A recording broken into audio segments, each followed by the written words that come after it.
The morning sun was barely peeking through the gray clouds when Danny stepped off the city bus, clutching a crumpled piece of paper with the conservatory's address scribbled on it. His heart was beating so fast he could hear it in his ears. The Whitmore Conservatory stood before him like a giant castle made of white stone and glass, nothing like the cramped apartment building where he lived with his grandmother. Danny looked down at his clothes and felt his stomach drop. His jeans had a small hole near the knee, and his sneakers were so old the rubber was coming loose on one side. He'd tried to clean them the night before, scrubbing them with an old toothbrush until his grandmother told him to stop worrying so much. But now, seeing the other kids walking up the steps in their fancy clothes, he wondered if he should just turn around and go home. A girl in a flowing black dress walked past him, carrying what looked like the most expensive violin case he'd ever seen. Behind her came a boy about his age wearing a suit that probably cost more than Danny's family spent on groceries in 3 months. The boy's shoes were so shiny they reflected the morning light like mirrors. Danny took a deep breath and started walking toward the entrance. Each step felt heavier than the last.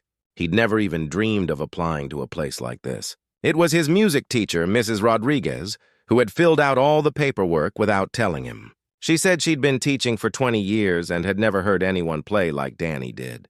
But looking at this place now, Danny wondered if Mrs. Rodriguez had been too kind. The inside of the conservatory was even more impressive than the outside. The ceiling stretched up so high that Danny had to crane his neck to see the top. Crystal chandeliers hung down like frozen fireworks, and the walls were covered with paintings of famous musicians from long ago. The floor was made of marble so polished that Danny could see his reflection in it. Distorted and wavy like he was looking into water, students were everywhere, and they all seemed to know exactly where they were going. Danny pulled out his crumpled paper again and tried to find someone who looked like they might help him. Finally, he spotted a woman behind a big wooden desk who looked official enough to ask for directions. "Excuse me," Danny said quietly, his voice barely audible in the huge space. "I'm looking for the audition room?" The woman looked up from her computer and glanced at Danny from head to toe. Her expression didn't change, but something in her eyes told Danny that she was wondering the same thing he was wondering. What was he doing here? "Name?" she asked, her fingers already moving over the keyboard. "Danny." "Danny Rodriguez," he said, using his grandmother's last name since she was the one who raised him. The woman typed for a moment, then looked at her screen with surprise. "Oh, you're the scholarship candidate," she said, and Danny noticed that her voice became a little warmer. "The audition room is down that hall, third door on the right. You'll need to check in with the assistant there." Danny thanked her and walked in the direction she pointed. The hallway was lined with photographs of students who had graduated from the conservatory and gone on to become famous. Danny recognized some of the faces from album covers his grandmother had shown him. These were people who had played in the biggest concert halls in the world, who had recorded music that millions of people loved. As he got closer to the audition room, Danny could hear music coming from behind the closed doors. Someone was playing violin, and they were really good. The notes seemed to dance through the air, perfect and precise. Danny stopped walking for a moment and just listened. He closed his eyes and let the music wash over him, and for just a few seconds he forgot about being nervous. When the violin stopped, Danny opened his eyes and realized he was standing outside the right door. Through the small window, he could see about 15 other students sitting in chairs, all of them looking calm and confident. Most of them had thick folders full of sheet music, and some were quietly practicing fingering on their instruments without making any sound. Danny looked down at his own preparation, one piece of sheet music, handwritten and wrinkled from being folded and unfolded so many times. It was a song he'd written himself, something he'd been working on for months on the old keyboard in his grandmother's living room. The keyboard was missing 3 keys, and 2 of the white keys were more yellow than white. But it was all they had. He'd learned to play on that keyboard, teaching himself by watching videos online and listening to music on his grandmother's old radio. When other kids his age were playing video games or hanging out at the mall, Danny was sitting at that keyboard, trying to figure out how to make the sounds in his head come out through his fingers. His grandmother always said he had a gift. She would sit in her rocking chair listening to him play, and sometimes Danny would catch her wiping away tears. "Your music tells stories, baby," she would say. "It makes people feel things they forgot they could feel." But now, surrounded by all these students who had probably been taking lessons since they were 5 years old, who had expensive instruments and professional training, Danny wondered if his grandmother had been wrong. Maybe what sounded good in their little apartment wouldn't sound good anywhere else. A boy sitting near the window was quietly running through scales on a flute that gleamed like silver. His fingers moved so fast they were almost a blur, and every note was perfect. Danny had never even held a flute before, let alone played one. Next to him sat a girl with her eyes closed, her hands moving silently over an invisible piano keyboard. Danny could tell she was practicing something complicated by the way her face was concentrating so hard. Danny found an empty chair in the back corner and sat down quietly. He tried not to look around too much, but he couldn't help noticing things. The girl next to him had a music bag that looked like it cost more than everything Danny owned put together. The boy across from him was wearing cufflinks. Danny had seen cufflinks in movies, but had never met anyone who actually wore them. Everyone seemed so prepared, so ready. They had the right clothes, the right instruments, the right everything. Danny pulled his sheet music out of his back pocket and tried to smooth out some of the wrinkles. As he did, he noticed the girl with the expensive bag glance over at his paper. She looked at it for just a second, but Danny saw something in her expression that made his cheeks burn. It wasn't mean exactly, but it was the look someone gives when they see something that doesn't quite belong. The door to the audition room opened, and a tall man in a dark suit stepped out.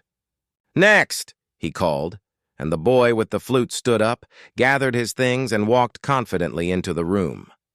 Danny watched him go and wondered what it would feel like to walk anywhere with that kind of confidence. While they waited, Danny could hear the boy playing through the door. It was a classical piece that Danny didn't recognize, but it was beautiful and complicated, full of runs and trills that sounded like birds singing. When it was over, there was a pause, and then Danny heard the sound of people talking, though he couldn't make out the words. One by one, the other students were called in. Each time someone came out, they looked either relieved or disappointed, but none of them looked surprised. They all seemed like they knew what to expect from an audition like this. Danny was the only one who felt like he was walking into completely unknown territory. As the room got emptier, Danny's nervousness grew stronger. His palms were sweaty and he kept shifting in his chair. He looked at his sheet music again, reading through the notes he'd written in pencil. It was a simple melody, nothing fancy or complicated like what he'd been hearing from the other students. He'd written it thinking about his grandmother, about the way she hummed while she cooked dinner, about the stories she told him about his grandfather who had died before Danny was born. Finally, there were only 3 students left in the waiting room, and Danny was one of them. Danny's name was called just as he was starting to think maybe he should sneak out and catch the next bus home.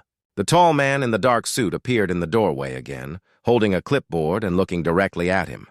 "Daniel Rodriguez," the man said, reading from his list. Danny stood up so quickly that his chair made a loud scraping sound against the floor.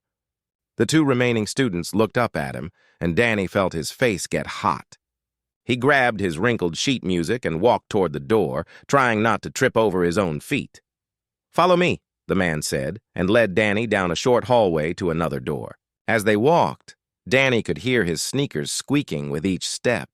The sound seemed impossibly loud in the quiet hallway. The man opened the door, and Danny stepped into the most beautiful room he'd ever seen. It was smaller than the waiting area, but somehow felt even more impressive. The walls were covered in dark wood panels that gleamed under the soft lighting. Tall windows let in streams of sunlight that made everything look golden.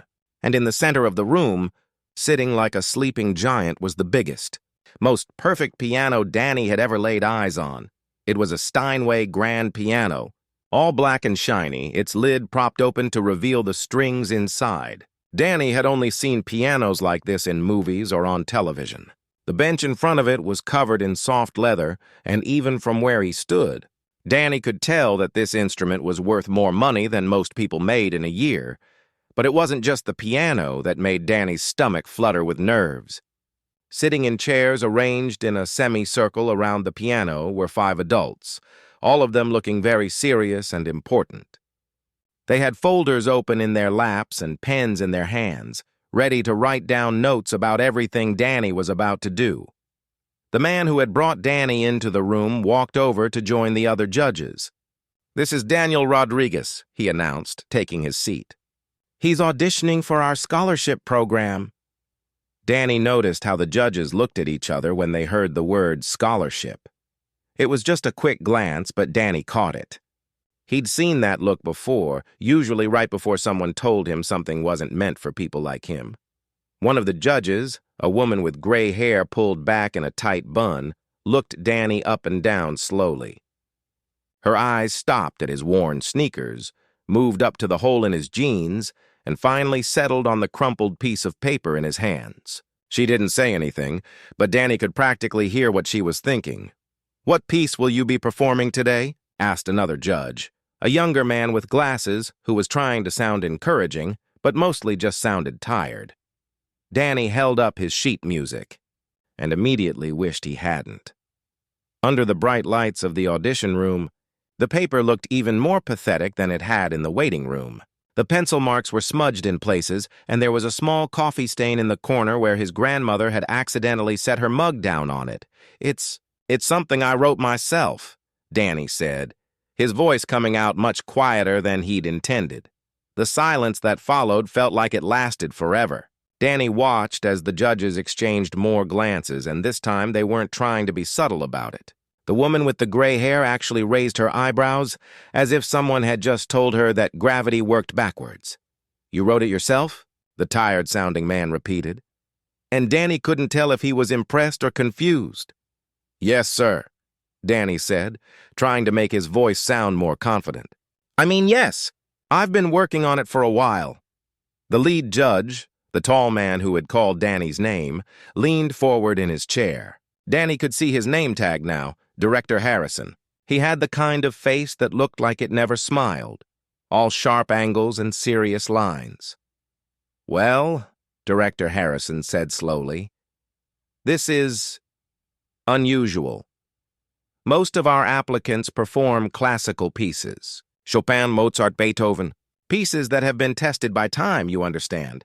Danny nodded, even though he wasn't sure he did understand. He knew who those composers were, of course. He'd heard their music before and thought it was beautiful.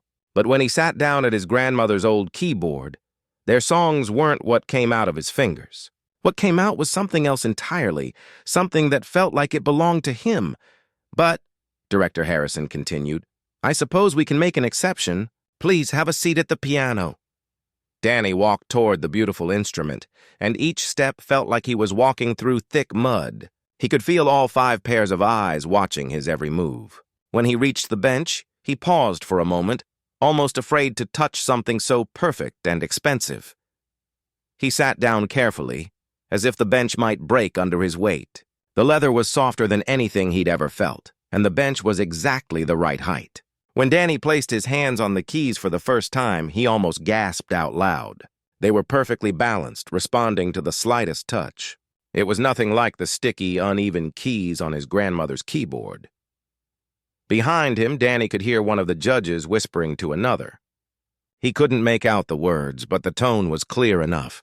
They were having doubts. "Big doubts. Whenever you're ready," Director Harrison said, and Danny could hear the impatience creeping into his voice. Danny looked down at his sheet music, which he'd placed on the piano's music stand. Next to this gorgeous instrument, the wrinkled paper looked even more out of place. It was like putting a crayon drawing next to a masterpiece painting. He took a deep breath and placed his fingers on the keys, finding the starting position for his song. The keys felt cool and smooth under his fingertips. For just a moment, Danny forgot about the judges, forgot about his old clothes and his homemade music. All he could think about was the song he'd written, the melody that had been living in his head for months. But before he could play the first note, Danny heard something that made his heart sink even further. One of the judges, the woman with the gray hair, let out a small sigh. It wasn't loud, but in the quiet room it might as well have been a shout. "I'm sorry," she said, her voice cutting through the silence. "I just have to ask, do you actually read music? Standard notation?" Danny felt his cheeks burn.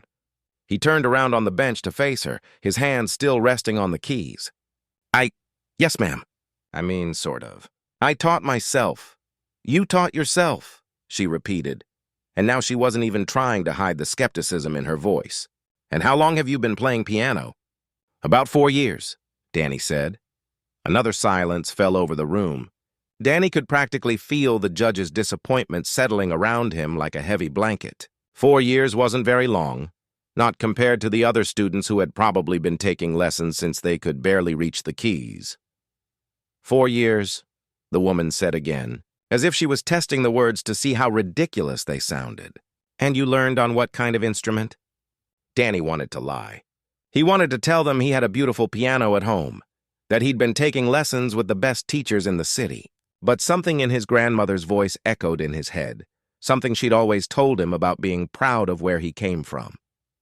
An old keyboard, he said, lifting his chin just a little. It's missing some keys, but it works okay.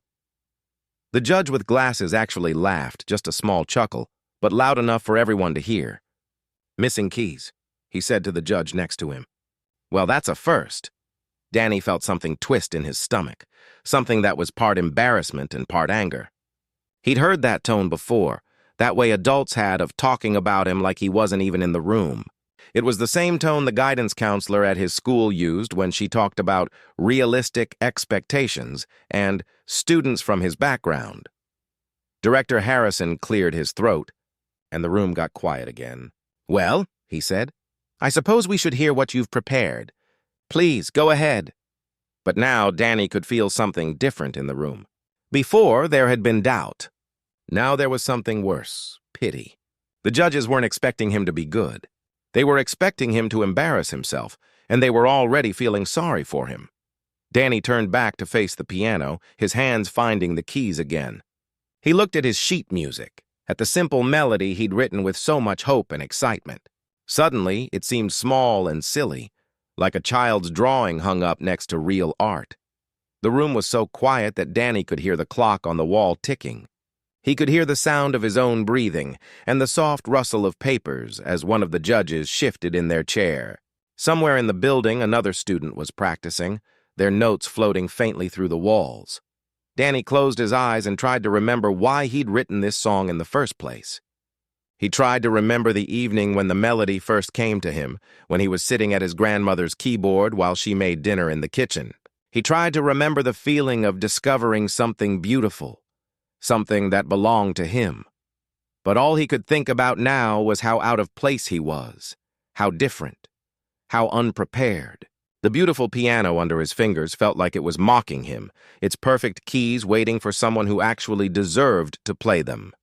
Danny sat frozen at the beautiful piano for what felt like hours, though it was probably only a few seconds. His fingers were positioned over the keys, but he couldn't seem to make them move. The silence in the room was getting heavier by the moment, and he could almost feel the judges behind him checking their watches, wondering how long they would have to sit through this awkward moment. His grandmother's voice suddenly echoed in his mind, clear as if she were sitting right next to him. It was something she'd told him just the night before, when he was pacing around their small apartment. Too nervous to eat dinner, baby, she had said, reaching out to take his hands in her worn, gentle ones. When you sit down at those keys tomorrow, don't think about those fancy people watching you. Don't think about their expensive clothes or their big school. You just think about the music. You think about why you started playing in the first place.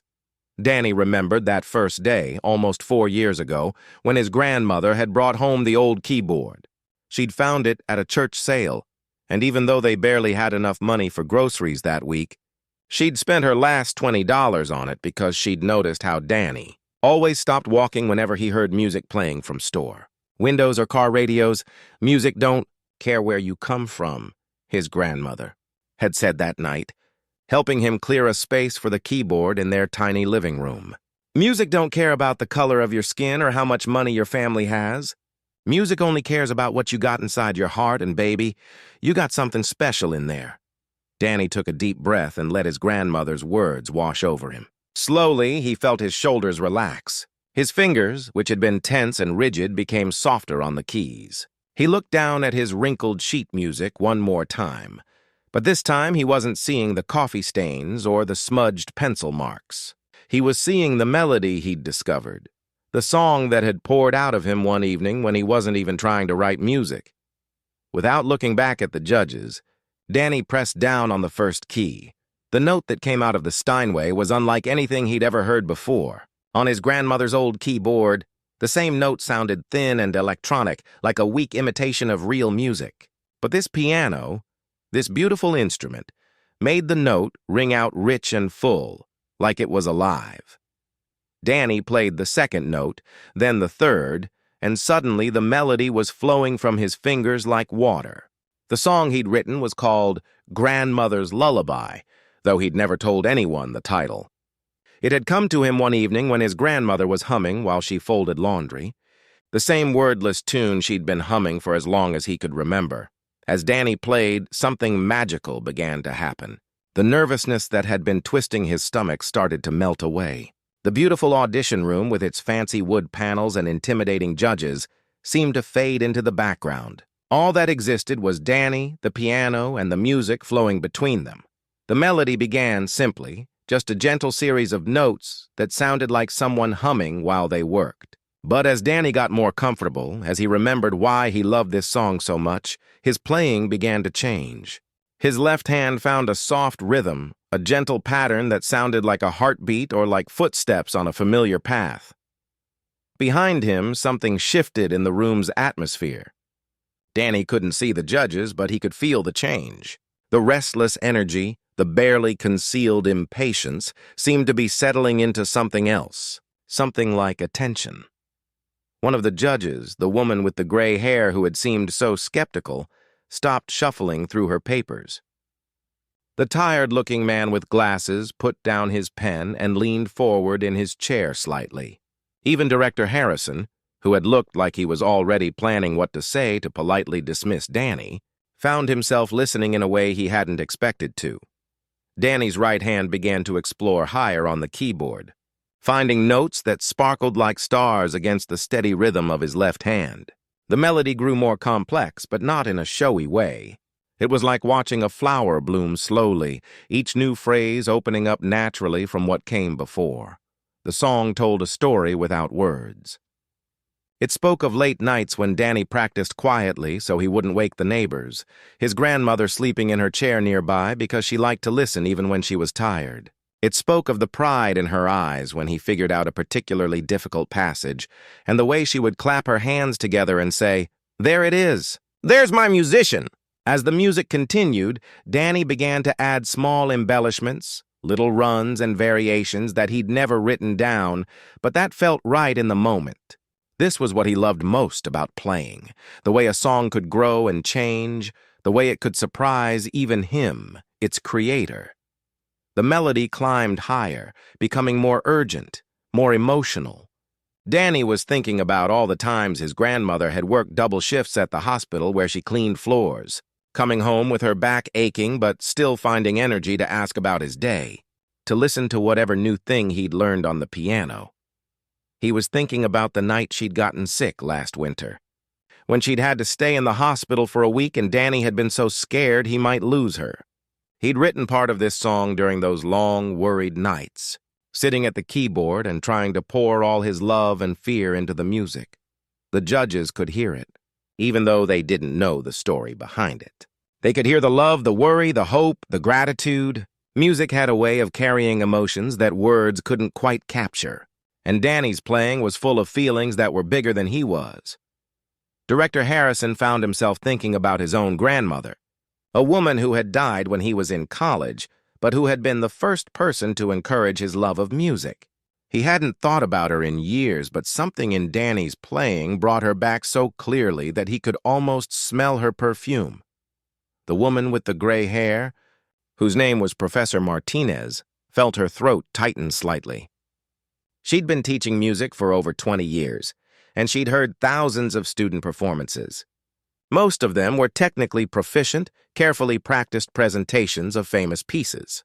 But this was different. This was music that came from somewhere deep and real. Danny's playing grew softer now, more intimate. He was thinking about quiet Sunday mornings, when he and his grandmother would sit together in their small living room. She with her coffee and the newspaper, he with his keyboard and whatever song was trying to work its way out of his fingers. Those were the moments when everything felt perfect. When it didn't matter that their apartment was small, or that their furniture was old, or that they had to count every dollar. The melody began to wind down, returning to the simple, gentle theme that had started the song. But now it carried all the weight of everything that had come before. All the emotion and story and love that Danny had woven through the music. As he played the final phrase, Danny realized that the room had become completely silent except for the piano. No rustling papers, no shifting in chairs, no whispered comments. Just the music, hanging in the air like something precious and fragile. When Danny played the last note, he let it ring out until it faded naturally into silence. Only then did he take his hands away from the keys. He sat perfectly still for a moment, still lost in the world the music had created. Slowly, he remembered where he was. He remembered the audition, the judges, the scholarship that might change his entire life. He turned around on the bench to face the room, and what he saw surprised him completely. All 5 judges were staring at him with expressions he couldn't quite read. It wasn't the polite appreciation he'd expected or the gentle disappointment he'd feared. It was something else entirely, something that looked almost like shock. Director Harrison was the first to speak, but when he opened his mouth, no words came out for a moment. He cleared his throat and tried again. He began, then stopped. He looked at the other judges, as if searching for help finding the right words. Professor Martinez was blinking rapidly, and Danny realized with amazement that her eyes looked slightly wet. The tired man with glasses was shaking his head slowly, not in disapproval, but in something that looked like disbelief. The silence stretched on, but it was a different kind of silence now. It wasn't the uncomfortable quiet of people waiting for something embarrassing to end. It was the silence of people trying to process something unexpected and beautiful. Danny waited, his heart pounding again, but for different reasons now. He'd done it. He'd played his song, his grandmother's lullaby, in front of these important people in this beautiful room. Whatever happened next, he'd shared the music that meant everything to him. The silence in the audition room felt like it could last forever. Danny sat at the piano bench, his hands still warm from playing, watching the judges try to find words for what they'd just heard. He could see something changing in their faces, like clouds moving across the sky to reveal the sun underneath. Professor Martinez was the first to break the silence, but not with words. She leaned forward in her chair, her eyes still wide with surprise, and made a small gesture with her hand. "Could you," she started, then paused. "Could you play something else? Maybe show us how you might expand on that melody?" Danny blinked in confusion. He'd expected them to either say thank you and dismiss him, or maybe ask him a few polite questions about his musical background. He hadn't expected this. "You want me to play more?"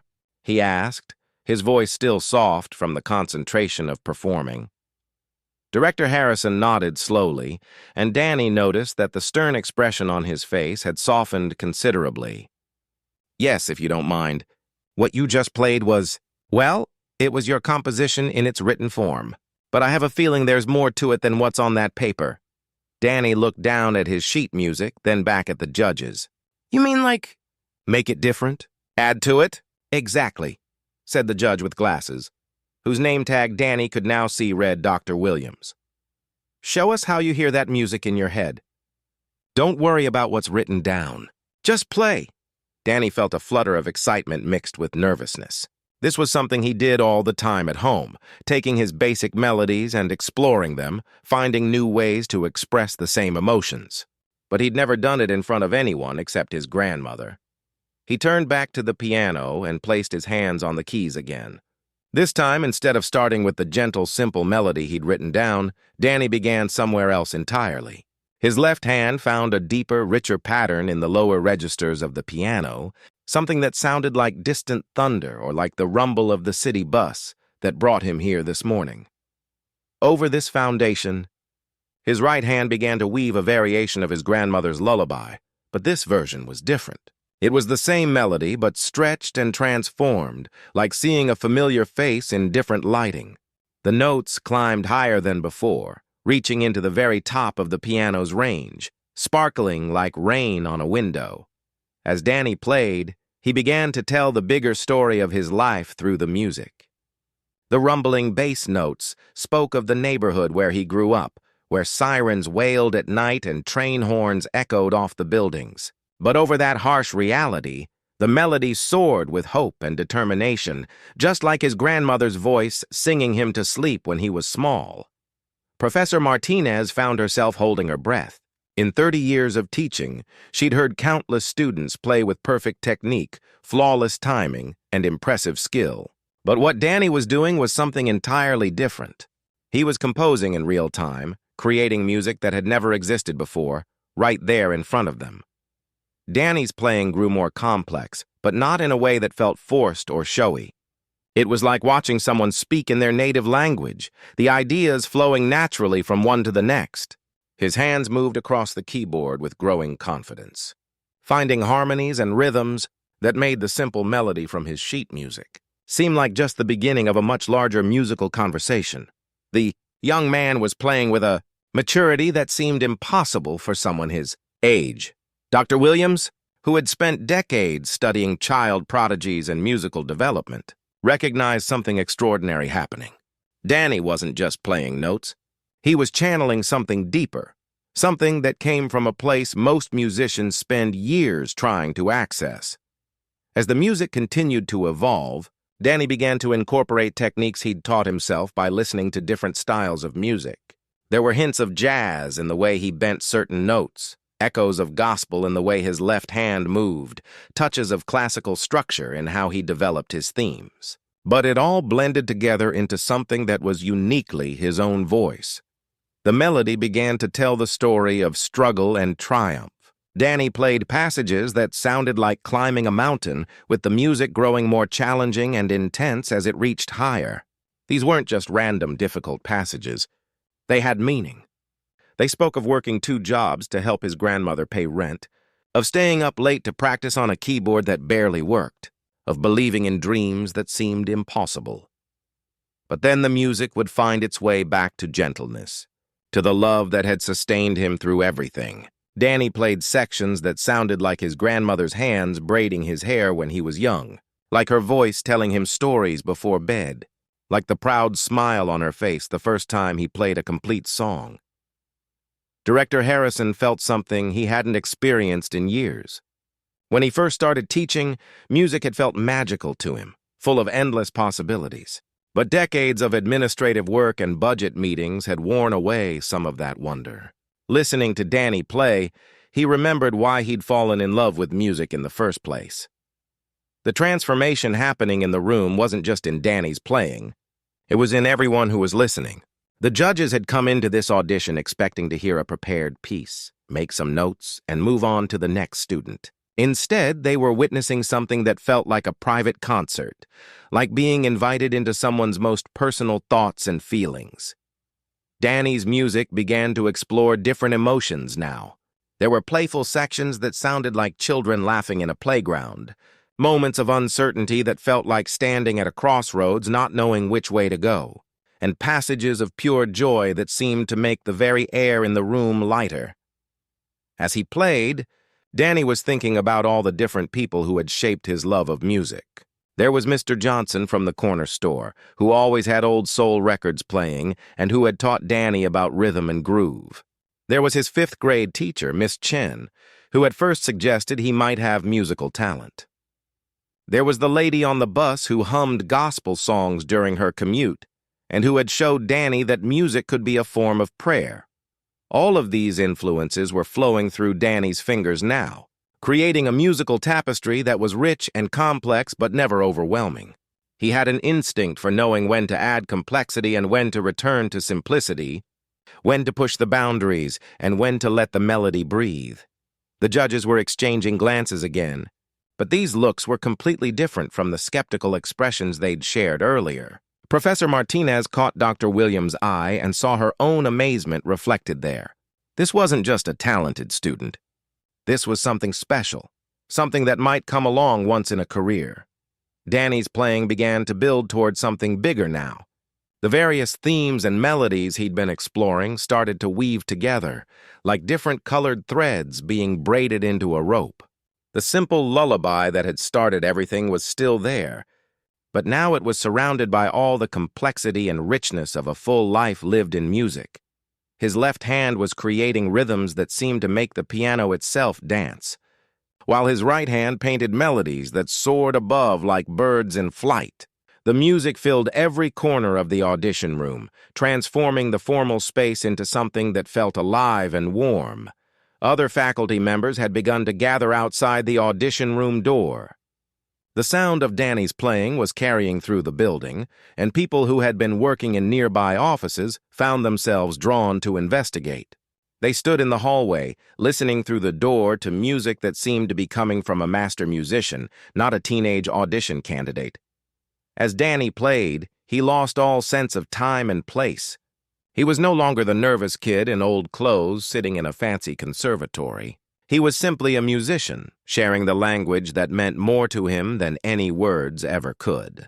The music was telling his story, his grandmother's story, the story of everyone who had ever dared to dream of something bigger than their circumstances. The beautiful Steinway piano seemed to respond to Danny's touch like it had been waiting for him. Every note rang out clear and true, the instrument becoming an extension of his own voice. The contrast between this perfect piano and the broken keyboard at home no longer mattered. What mattered was the music itself, flowing from Danny's heart through his hands and into the world. As the improvisation began to wind toward its conclusion, Danny brought all the musical themes together one final time. The rumbling bass notes of his neighborhood, the soaring melody of his dreams, the gentle rhythm of his grandmother's love, they all combined into something that felt complete and whole and absolutely true. Danny played the final chord of his improvisation, letting all the notes ring together in perfect harmony before slowly lifting his hands from the keys. The sound lingered in the air like incense, filling every corner of the beautiful audition room. As the last vibrations faded away, Danny sat perfectly still, his heart beating so fast he could feel it in his throat. The silence that followed was unlike anything he'd ever experienced. It wasn't the uncomfortable quiet from earlier, when the judges had been skeptical and impatient. This silence felt full, heavy with emotion and meaning. It was the kind of silence that happens after something extraordinary, when people need a moment to understand what they've just witnessed. Danny slowly turned around on the piano bench to face the judges, not sure what to expect.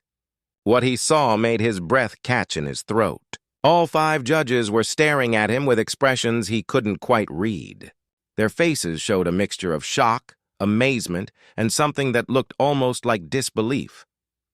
Professor Martinez was the first to move. Her hand went to her chest, as if she was trying to steady her own heartbeat.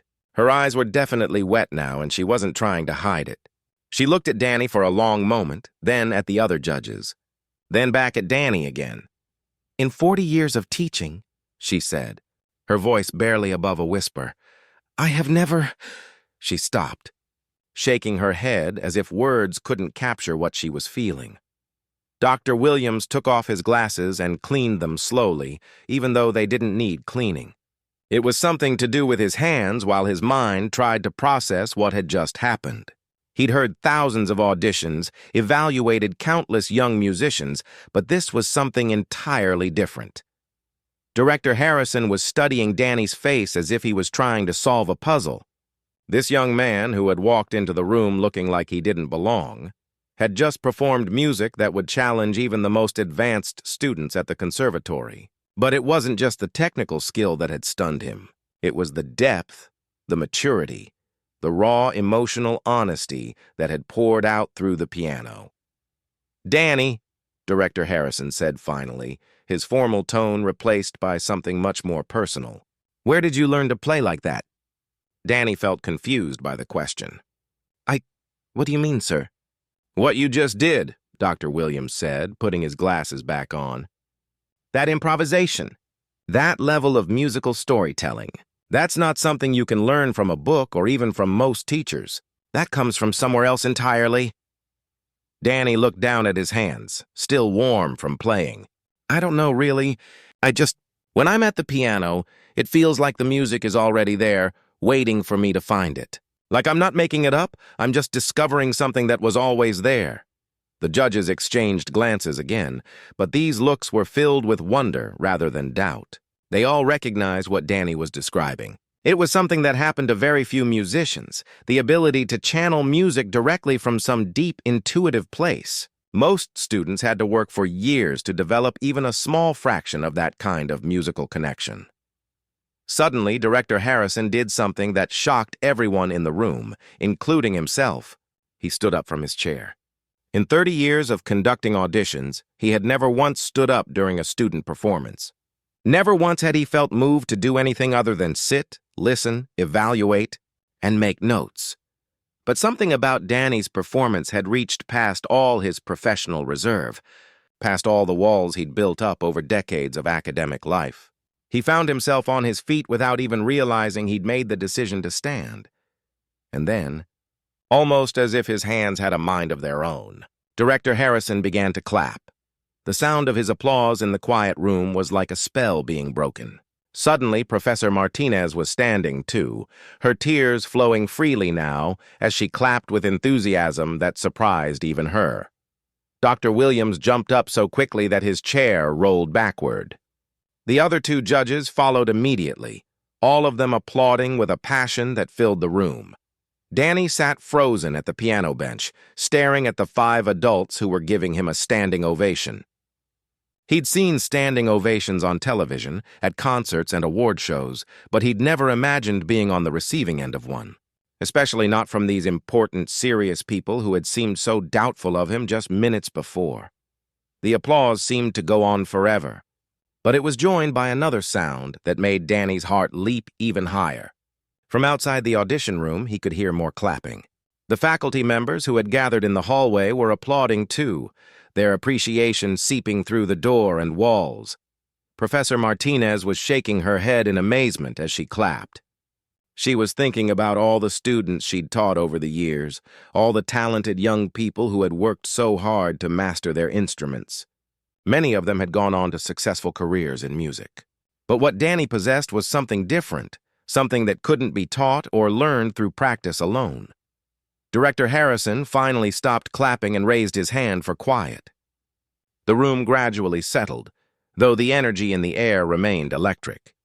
He looked at Danny for a long moment, and when he spoke, his voice carried a warmth that hadn't been there at the beginning of the audition. "Danny," he said, "I need to ask you something, and I want you to answer honestly. How serious are you about music? I mean really serious. Because what we just heard, that's not a hobby. That's not something you do on the side for fun. That's a calling." Danny felt his throat tighten. He thought about all the late nights practicing on his broken keyboard, all the times he'd chosen to stay home working on music instead of hanging out with friends, all the dreams he'd barely dared to admit to himself.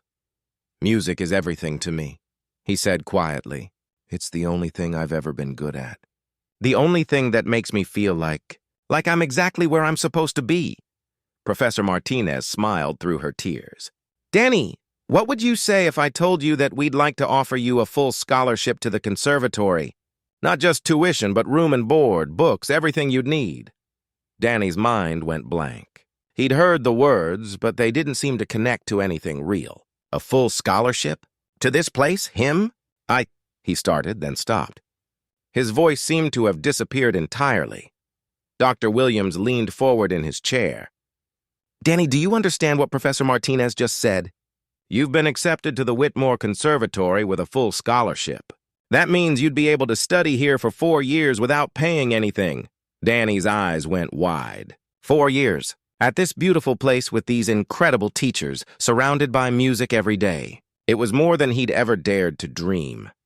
"But," he managed to say, "what about the other students? The ones who've been studying longer, who have better training?"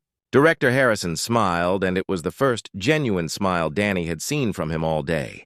"Danny, talent like yours doesn't come along very often. Maybe once in a decade, maybe less. We'd be fools not to recognize it and nurture it." "There's just one condition," Professor Martinez said, and Danny felt his heart sink. There was always a catch, always something that would make it impossible. "What condition?" he asked, trying to keep the disappointment out of his voice. "You have to promise us that you'll never lose what you have, that you'll never let formal training make you forget where your music comes from. Technical skill we can teach, but what you have, that connection to something deeper, that's precious. That's something you need to protect." Danny felt tears starting in his own eyes now. He thought about his grandmother, sitting in her rocking chair at home, probably wondering how the audition was going. He thought about all the people in his neighborhood who had encouraged him, who had believed in his dream even when it seemed impossible. Can I call my grandmother?" he asked. "She's the one who made all this possible." "Of course," Director Harrison said. "Take all the time you need." As Danny stood up from the piano bench, his legs felt shaky. The beautiful instrument that had seemed so intimidating when he first walked into the room now felt like an old friend. He touched the keys one more time, gently, like he was saying goodbye to something precious. The judges were all smiling at him now, and Danny realized that everything had changed in the space of 20 minutes. When he'd walked into this room, he was just a kid from the projects with a crazy dream. Now he was a scholarship student at one of the most prestigious music schools in the country. But as overwhelming as that transformation was, Danny knew that the most important thing hadn't changed at all. The music was still there, waiting for him, just like it always had been. And his grandmother's voice was still echoing in his mind, reminding him that music didn't care where he came from.